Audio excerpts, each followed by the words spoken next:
Welcome everyone to the State of the Church update. I'm Pastor Paul, Senior Pastor of St. Mark's Lutheran Church. Thank you for joining me. I want to bring you up to speed at how God is working here at St. Mark's. And I've kind of put a theme together for this time together, this State of the Church. The theme is this: blessed to be challenged and challenged to be blessed. This is why I chose that.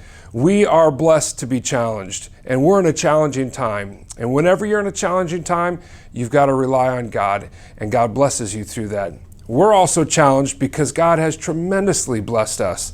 And so we're very thankful for what God's doing at St. Mark's, in our community, in our lives. And so we're going to work with that theme throughout this whole State of the Church. But let me just start with one scripture passage that has come to mind when I think about what God's doing at St. Mark's. It's Psalm 100. This is a verse that I memorized when I was a kid many years ago, and it's always stuck with me. It says this: "Shout for joy to the Lord, all the earth. Worship the Lord with gladness. Come before him with joyful songs. Know that the Lord is God. It is he who made us, and we are his. We are his people, the sheep of his pasture. Enter his gates with thanksgiving, and his courts with praise. Give thanks to him, and praise his name. For the Lord is good, and his love endures forever. His faithfulness continues through all generations." God really has been faithful to us and continues to show us his abundant love. And so let me just start off with what's going on at St. Mark's, probably some of the biggest challenges and changes that we're facing. I'm going to talk about 4 things today. I'm going to talk about our derecho response. I'm going to talk about a financial update.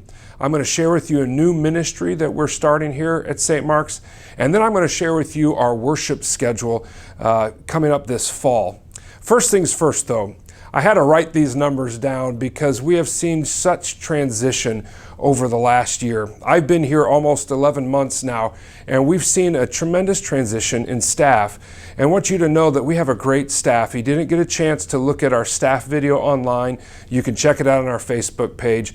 But we've actually had a lot of shift in our staff. I'm throwing up the statistics here. We've had one person retire. That was Jane, who's been here forever. We've had 3 shifts in positions, people changing their positions, and we've hired 5 people, and 3 out of 19, only 3 out of 19, haven't seen a reworking of their position. So think about that just for a second. We have about 19 people on staff, and only 3 of them are doing the same thing that they were doing a year ago. It's tremendous transition, but God is blessing us with the right people in the right spots, and I'm so thankful to work with them. What a challenge that is to have so many people changing and new on board, but what a blessing it is as well. So our staff has definitely been changing. We've been shifting things here at church because of COVID. And then, of course, August 10th, we had our derecho hit us. And so I want to talk about that next. Our derecho response. I'm going to use the board here to share with what's going on. Derecho response. I have never seen something so amazing as the response of our church partnering with 8 Days of Hope. Let me just tell you some statistics on what we did, what God accomplished through us. 8 Days of Hope stayed at St. Mark's for 3 weeks. That's 60 out-of-state folks coming and staying at our place and helping out our community. That's 5 to 10 work teams per day out in the community. We had 3 nights of chainsaw training. We had 2.5 weeks with 90 volunteers helping doing laundry. And then we helped pack meals for 8 Days of Hope volunteers for 2 weeks daily. Not only did we help out with 8 Days of Hope, but we also helped out with Lynn County Emergency Management. This is what we did with them. They delivered a semi-truck full of ice, water, and food for 4 days. 72 volunteers later, we distributed ice and water and food in those first days after derecho. We also provided lunch and dinner meals at Metro High School, Northwest Recreation Center, and Taylor Elementary. 88 volunteers helped out with that. We also coordinated with 8 Days of Hope and an organization called Farmers to Families. And maybe you remember this, but we supplied 15 pallets of food to our community. Now, there were 75 boxes per pallet, and we distributed all of that to our community. So not only did we get to work with other organizations, but here at St. Mark's, we also did some other things that just to bless our community. This is what we did. We sent out small work teams in the community. We potted flowers for work teams to provide in people's homes just to beautify their home. We provided a meal at Wellington Heights for over 300, and we helped provide a meal at Hawthorne Hills apartment for about 150 people. And actually, there's still something that is continuing as derecho help. We right now have a Montessori school in our facility. So if you ever come here during the week, you'll see little kids running around. They used to be at Echo Hill, but their building was damaged so badly that they needed another place to come to. And so we're temporarily housing the Montessori School of Marion. All this that we're doing, I have just been amazed at the response of our church blessing our community. And I've been amazed at the response of our community. It has really been a blessing to see the challenge that God raised before us after the derecho and how we have responded to that challenge. I can't say enough how proud I am of St. Mark's and all of our partners. So I wanted to update you on our derecho response. A lot of that has wrapped up, but obviously we're still in the community helping people. Second thing I want to talk about is a financial update for our church. We are blessed. Financial, I've got to spell this correctly. Financial update. We are blessed. Right now, we are tracking a little bit ahead of last year's giving to date. So let me tell you what that means. It means that this year our giving is up compared to last year. That is amazing, folks. And I am so thankful to everyone who contributes at St. Mark's. I'm so proud, again, of our congregation for supporting St. Mark's during these difficult times. I have to tell you, in this year of transition, sometimes you're just not sure about how people are going to respond. You have a lot of staff transition. You've got a pandemic that's hit us. We've had a derecho, and sometimes you just wonder, God, how are we going to provide for all this? But God does it through God's people. And so here we are, we're at the end of September, and we have given more this year than we have last year. And so I just want to say thank you for that, and everyone who's watching this and everyone who has given, what a blessing you are. We have a lot to move forward on. We are definitely needing your gifts going forward. So I just want to put that plug out there for you. You're going to hear more about that in November, so keep your ears out for that. But for right now, thank you for your gifts and your support of St. Mark's. What this has allowed us to do is another thing. We have a new ministry. And when I mean new, it's about as cutting edge as you can get.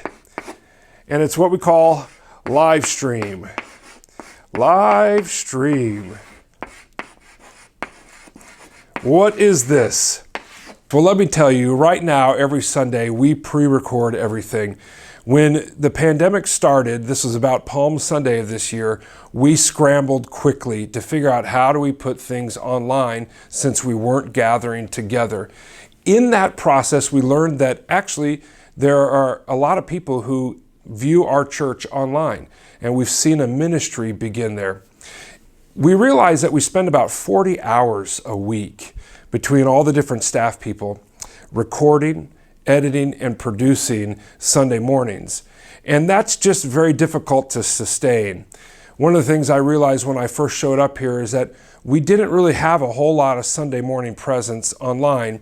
And in my mind, I thought, okay, it's a long-term goal for us. Little did I know that COVID-19 would force our hand and force us to move forward in how we reach people online.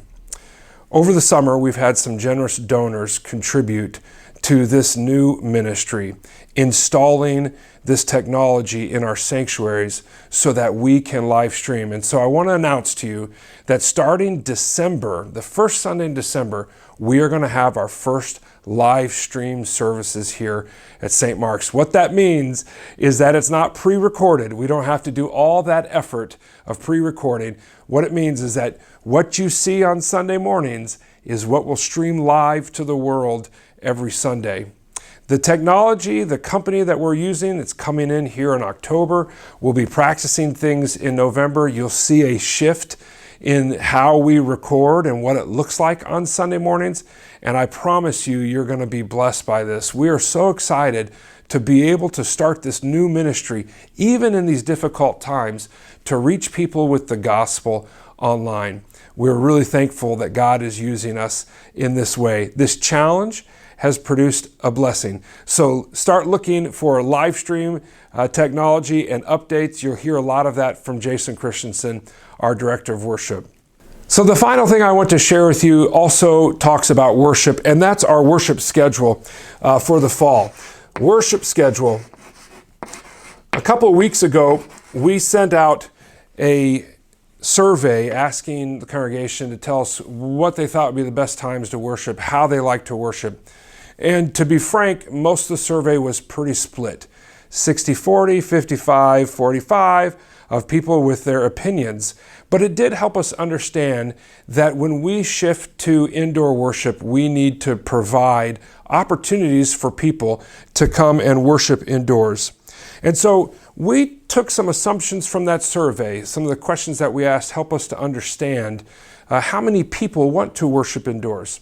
Because there are some people, and we understand this, that are not going to come back to worship indoors. Maybe your health doesn't allow you to do that. Maybe it's something else going on in your life. We anticipate in the fall here about 60% of our worshiping attendance pre-COVID to be able to come back to worship. Some of the factors that we included in that number are the survey results of what people said.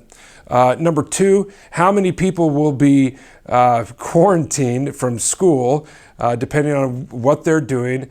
And then obviously some people just won't be able to make it on Sunday morning. So we're expecting about 60% of our pre-COVID worship attendance to want to come back to indoor worship. Now understand, we will continue to have online worship, obviously, but we want to set up a place for people to be safe and to be able to worship the Lord. And so our plan is starting in November. And by the way, we can pivot to this earlier in October if outdoor weather does not cooperate with us. But our plan starting in November is to go to 5 indoor worship services on Sunday morning. This allows us to fit a little over 500 people here every Sunday. Let me give you some of the details of this. We're going to start off our Sunday mornings at 8 o'clock with a contemporary service in Life Center. Then at 8:30, we'll hold our traditional service in Faith Center. We'll go back at 9:30 to the contemporary service in Life, and then we'll go back at 10 o'clock to a traditional service in Faith. Finally, at 11 o'clock, we'll hold our third and final contemporary service on Sunday morning. So as you can see on the schedule on your screen there, we'll have 3 contemporary services and we'll have 2 traditional services. What this allows us to do is to be social distant in our sanctuaries while we're worshiping. So together on a Sunday morning, we'll be able to hold about 150 people, 75 at each service in Faith, and a little over 300 people, close to 400 at times, in Life over the 3 services in Life. We're asking everyone to do 2 things. First, we're asking everyone to wear a mask. We really feel like this is the best way for us to worship together. The great news is we feel like we can worship together in every way that we normally would with masks on. So currently right now in our traditional service, we maybe exclude some of the aspects of worship because we only want to sing at the end or talk at the end or things like that. We believe that we can do the entire worship. As long as we're wearing masks, everybody can participate. The other thing is this, we're going to ask people to pre-register.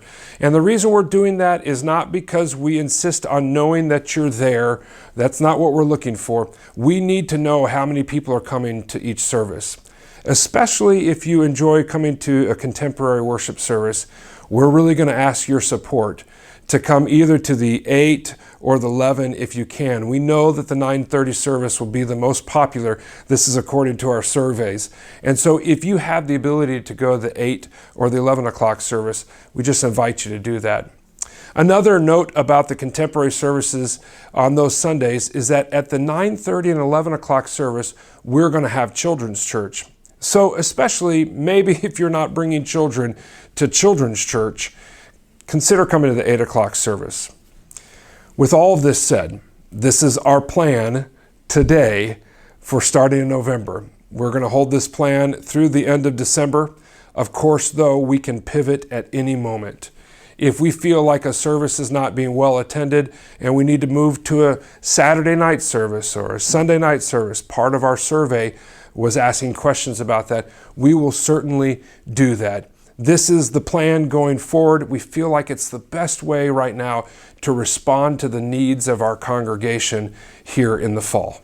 So this is what's going on here in the future at St. Mark's. We're excited about our new worship schedule starting in November. We're really excited about Livestream technology and doing online worship and reaching people online.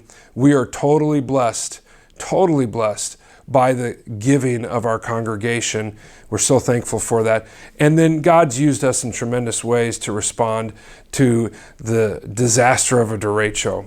I am so proud to be able to be here at this time at St. Mark's. Somebody sent me an email recently that said, was it a difficult decision for you to move from Minnesota to Iowa? And I think they got the impression that saying, yeah, that was a disruption in my life. Well, I want you to know this. It wasn't a difficult decision. God has me here. God has us here for this time, for this moment, and God is doing a new thing here. We are blessed to be challenged and challenged to be blessed. Thanks for watching this. God bless you as you connect faith and life.